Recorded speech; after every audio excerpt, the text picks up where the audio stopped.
একটি জরুরি সিদ্ধান্ত মোতাবেক আমাদের যে 6 তারিখের যে লং মার্চ টু ঢাকা কর্মসূচি ছিল সেটাকে আমরা একদিন এগিয়ে নিয়ে এসেছি।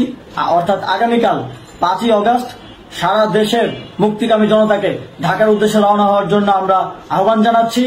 যারা পারবেন, যাদের পক্ষে সম্ভব হবে, আজ রাতেই আপনারা ঢাকার উদ্দেশ্যে রওনা হয়ে যান। আমরা আগামীকাল সারা দেশের মুক্তিকামী জনতাকে ঢাকায় আসার আহ্বান জানাচ্ছি।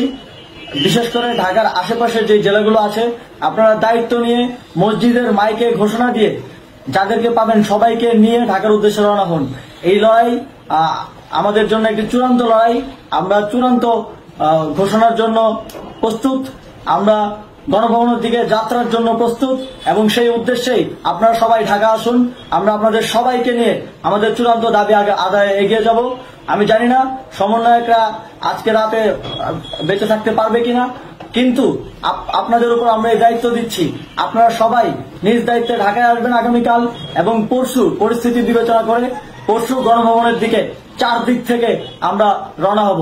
আমরা খুব আতঙ্কের সাথে লক্ষ্য করছি যে ছাত্রলীগ, যুবলীগ এবং আওয়ামী লীগের গুন্ডারা পুলিশের অস্ত্র দিয়ে পর্যন্ত সাধারণ জনগণের উপর হামলা করছে। কিন্তু একটি সুখের খবর হচ্ছে সারা দেশের বিভিন্ন স্থানে সেনাবাহিনী ছাত্র জনতার পক্ষে দাঁড়িয়েছে।